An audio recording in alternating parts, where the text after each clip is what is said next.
Hello guys, welcome to new blog. आप सभी का स्वागत है रौनक शॉप पे। तो फिर देखिए, मेरे को कुकीज़ खाने का मन हो रहा था, तो फिर मेरी मम्मी कुकीज़ बना रही है, अभी बना नहीं है। तो फिर नेक्स्ट ब्लॉग में दिखाऊंगा।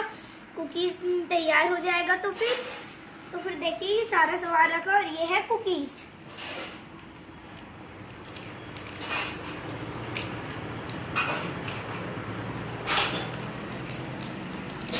फिर गाइस देखिए, ये ऐसे टाइप का कुछ सामान।